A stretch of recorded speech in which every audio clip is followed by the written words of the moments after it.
I want to start with a look out the door right now. Temperatures are not too far from where they should be this time of year. We're going to start with that. 44 degrees right now in Providence, 41 as you head up to Smithfield.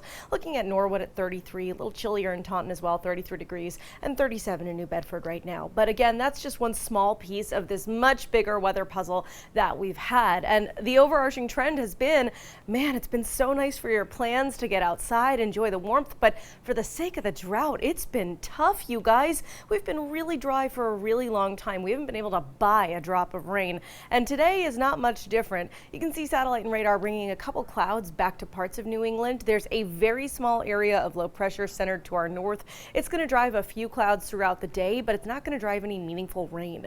That's the case as you look at satellite and radar right now, and again later in the day I don't expect that to change too much. We'll talk about the red flag warning right now in place again for so many people, millions of people across the mid-Atlantic and the Northeast. You go back to Massachusetts, Rhode Island, Connecticut, and in southern New England, we are smack in the middle of this. So what does it mean for you? Well, the big thing here is don't burn anything. That seems pretty self-explanatory, right?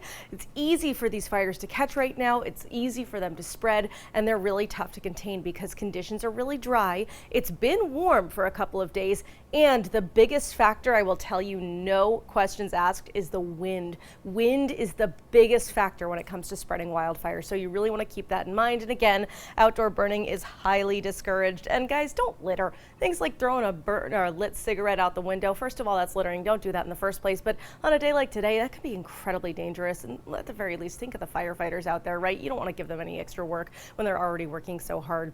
Drought monitor showing you just how dry it's been. We actually have severe drought right now back into the Bay State. And then now this drought monitor just released yesterday with the newest information, putting all of Rhode Island in that moderate drought, which is a level up from where we were.